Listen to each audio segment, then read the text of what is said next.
pekerja buruh itu terlantar pada saat memasuki purna bakti, pada saat memasuki usia pensiun, atau setelah menerima pemutusan hubungan kerja. Nah, saya mau bahas itu ya. Sekarang ada undang-undang P2SK yang sudah disahkan oleh pemerintah. Itu bentuknya omnibus law. Sekitar 23 undang-undang itu terdampak, dicabut sebagian maupun seluruhnya. Kalau saya urai nanti bisa 2 hari.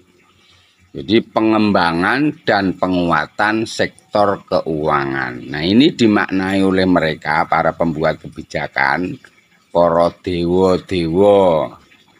Itu dewa-dewa maksudnya. Nah, itu P2SK ini adalah makna dari reformasi sektor keuangan.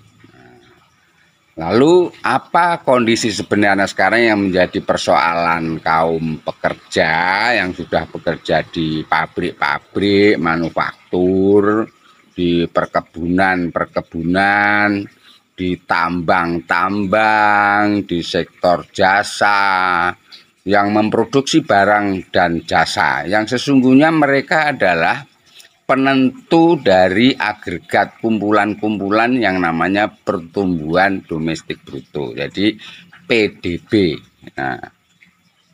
Nah, itu reformasi sektor keuangan ini mohon supaya tidak hanya memikirkan bagaimana negara ini mengelola keuangan untuk pembangunan-pembangunan yang melupakan pembangunan terhadap sumber daya manusia untuk berkelanjutannya. Karena kedudukan para pensiun purna bakti pekerja swasta maupun negeri itu adalah bagian dari masa lalu yang nggak lepas nanti akan menjadi penentu di masa depan. Karena mereka kan beranak pinak. Nah, posisi sekarang ini ketidakpastian, kalau saya istilahkan adalah kontingensi atau disclaimer, itu penolakan terhadap untuk bisa mengambil hak-hak yang sudah dijanjikan oleh konstitusi. Nah, kontingensi itu adalah bahwa jaminan sosial itu sesuatu yang akan terjadi, tapi kemungkinan juga tidak bisa terjadi. Itu akibat karena tidak ada nurani, tidak ada kepedulian, tidak ada kebijaksanaan, maka pada saat membuat aturan itu tersesat pikirnya sehingga nggak sampai apa yang dimaksud. Yang dimaksud jaminan hari tua itu apa? Tersesat sampai sekarang. Yang dimaksud jaminan pensiun itu apa? Semuanya tersesat. Dan apa yang dimaksudkan dengan pesangon itu semuanya terjerumus kepada konflik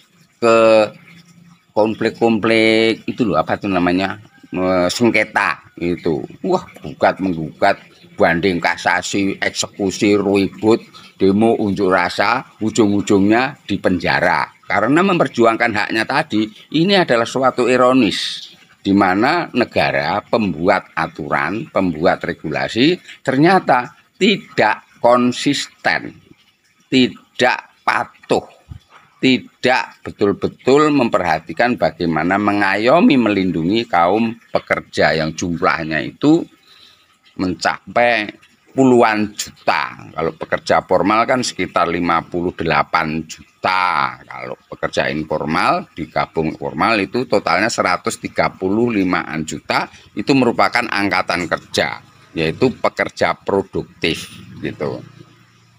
Jaminan hari tua sampai akhir ini adalah hanya sebuah program tabungan wajib yang imbalannya adalah rata-rata bunga deposito, walaupun di sana dikatakan hasil pengembangan.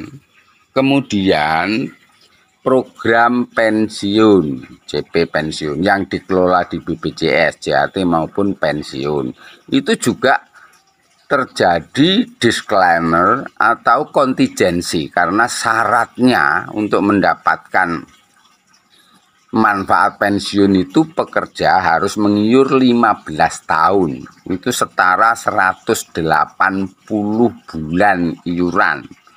Nah, maka jarang sekali, banyak sekali pekerja itu yang bisa mendapatkan manfaat pensiun, kecuali pekerja itu mengalami cacat tetap, meninggal dunia, otomatis itu akan mendapatkan manfaat pensiun kalau terdaftar, kalau membayar iuran. Gitu. Itulah yang saya katakan kontingensi atau disclaimer itu.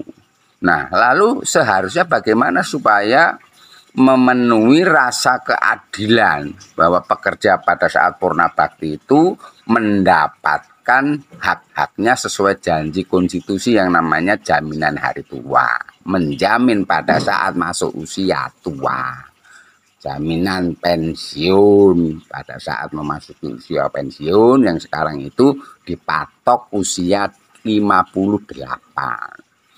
Kemudian untuk pesangon itu adalah jaminan pada saat pekerja buruh itu mengalami pemutusan hubungan kerja. Tiga-tiganya itu tersesat cara mempraktekkannya. Harusnya bagaimana? Harusnya itu adalah dimaknai imbalan pasca kerja. Nah, pasca kerja itu macam-macam, dari mulai meninggal, sakit berkepanjangan, cacat tetap, kemudian karena pilot pabriknya, tempat kerjanya itu karena ditutup, mengundurkan diri, kontraknya habis. Maka perlakuan-perlakuan itu sudah ada ketentuan-ketentuannya. Bagaimana memperlakukan pekerja yang masih produktif, usianya di bawah 58, bagaimana memperlakukan pekerja yang usianya sudah enggak produktif, yaitu yang dimanai pensiun tadi, usia 58 ke atas begitu. Maka itu harus diintegrasikan. Gitu loh. Diintegrasikannya bagaimana?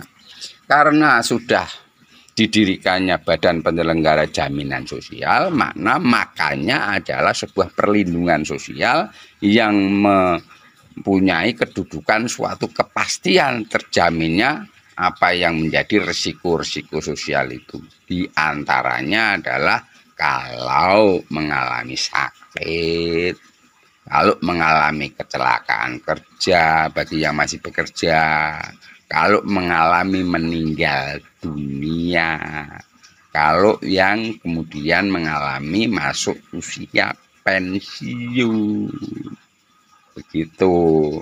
Nah, ini syaratnya pensiun harus mengiur 15 tahun, tapi ada rumus sebetulnya yang bisa menjadikan akal itu sehat, yaitu resepnya, konsepnya penghitung pensiun itu kan nggak mesti diberikan syarat minimal kepesertaan iuran yang namanya 15 tahun tadi itu.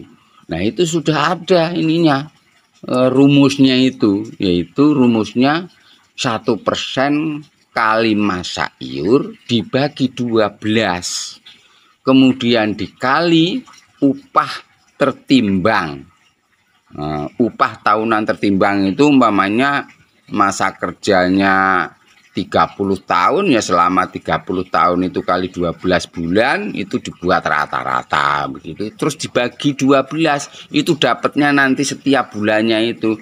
Jadi nggak masuk akal kalau syarat yang dilekatkan itu adalah dengan syarat 15 tahun mengiur itu orang yang dikatakan mendapatkan manfaat pensiun. Kalau nggak memenuhi syarat itu akan ada pengembalian jumlah akumulasi, itu namanya saldo ditambah pengembangan. Ya sudah, akhirnya mirip dengan JHT. Buat apa akhirnya mengikuti program jaminan pensiun dan JHT itu yang ujung-ujungnya adalah hanya mendapatkan akumulasi jumlah iuran. Karena banyak persoalan tentang kepastian kerja yang menjadikan pekerja itu tidak memiliki kepastian keberlangsungan dalam masa kerjanya. Banyak kan tuh mutus-mutus begitu. Maka dalam kesempatan Omnibus Law P2SK reformasi sektor keuangan ini kita menyambut baik, tapi mari kita melakukan sesuatu tindakan-tindakan regulasi yang betul-betul bisa memberikan manfaat kepada kaum pekerja untuk menjamin pasca kerjanya, menjamin semua resiko-resiko sosialnya, di mana pekerja itu sampai saat ini sudah menyumbangkan iuran sebesar 14,7%. Nah, kalau pesangon itu 8,3%, itu totalnya itu 23%. Dunia usaha itu menyediakan iuran dana untuk menjamin para pekerjanya dalam semua resiko sakit, kecelakaan kerja, meninggal, masuk hari tua, maupun kehilangan pekerjaan itu. Itu gambarannya kira-kira. Nanti kita lanjutkan dalam serial yang lainnya untuk kita dalami sesungguhnya seperti apa skema pensiun CHT itu, apakah bisa diswastakan, bebas memilih penyelenggara, nggak harus di BPJS atau harus di BPJS. Tapi di P2SK ini akan dibuka ruang bahwa nanti dapat dibuat secara sukarela bahwa jaminan pensiun itu bisa dilakukan di mana saja. Yang penting itu adalah dana pensiun lembaga keuangan, penyelenggaranya itu memang terdaftar sebagai lembaga keuangan di OJK. Begitu kira-kira. Baik, terima kasih. Salam rahayu. Wabillahi taufiq wal hidayah. Wassalamualaikum warahmatullahi wabarakatuh. Mudah-mudahan sehat selalu ya.